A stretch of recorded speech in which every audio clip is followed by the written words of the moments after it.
বিসমিল্লাহির রহমানির রহিম। শহীদ ইঞ্জিনিয়ারিংয়ের পক্ষ থেকে সবাইকে আন্তরিক শুভেচ্ছা ও অভিনন্দন। আমরা আজকে আপনাদের সামনে কিছু 10 সাইজের হ্যামার মেশিন নিয়ে আসছি। মেশিনটি আমরা আগের চেয়ে আরও অনেক আপডেট করেছি এবং অনেক শক্তিশালী করেছি। আমাদের এই মেশিনের হপারগুলা অনেক মোটা শীট দিয়ে তৈরি করা এবং সিলভার কালারের রং করে দেওয়া আছে।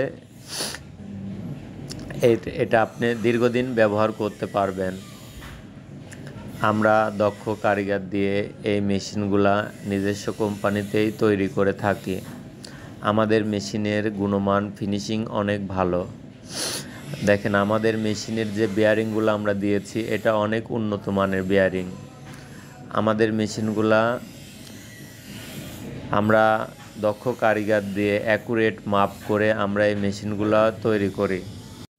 দেখেন, আমাদের মেশিনের ভেতরের যে অংশটা আমরা অনেক মোটা ঢালাই দিয়ে এই প্রিমিয়ামগুলা তৈরি করেছি এবং অনেক ক্লিন করে দিয়েছি। পাকাগুলা অনেক মোটা লোহা দিয়ে তৈরি করেছি, আপনি দীর্ঘদিন ব্যবহার করতে পারবেন। এক একটি নেট চেঞ্জ করে আপনি এক এক ধরনের মশলা ভাঙাইতে পারবেন। শুধুমাত্র চিকন নেটটার ক্ষেত্রে এই ফ্রেমটা দিতে হবে, আর দুইটা নেটে কোনো ফ্রেম লাগবে না, ফ্রেম বাদেই চলবে। আপনি এই মেশিনটা দিয়ে খুব সহজেই মাল ডেলিভারি দিতে পারবেন, অনেক বেশি এবং অনেক ফিনিশিং। আমাদের এই 10 সাইজ হ্যামার মেশিনের সঙ্গে 3.5 থেকে 5 ঘোড়া মোটর দিয়ে আপনি চালাতে পারবেন এবং বাসা বাড়ি 220 লাইন দিয়েও চালাতে পারবেন। আমাদের এই হ্যামার মেশিনে কোনো ড্যামারেজ নেই।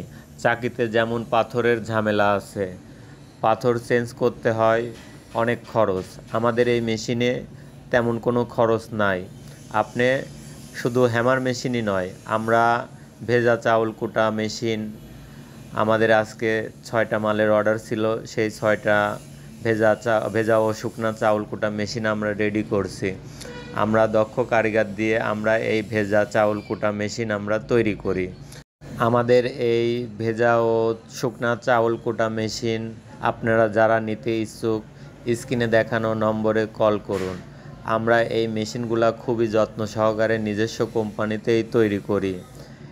আমাদের এই মেশিনের ভেতরের যে পাখাটা এটা আমরা অনেক মোটা লোহা দিয়ে তৈরি করেছি এবং প্রিমিয়ামগুলো আমরা অনেক ক্লিন করে দিয়েছি। এর কারণে আপনি ভেজা ও শুকনা চাউল খুব সহজেই গুঁড়া করতে পারবেন। আমাদের কারখানাতে আমরা খুবই যত্ন সহকারে এই মেশিনগুলা তৈরি করি এবং অনলাইনের মাধ্যমে সারা বাংলাদেশে এই মেশিনগুলা হোম ডেলিভারি দিয়ে থাকি।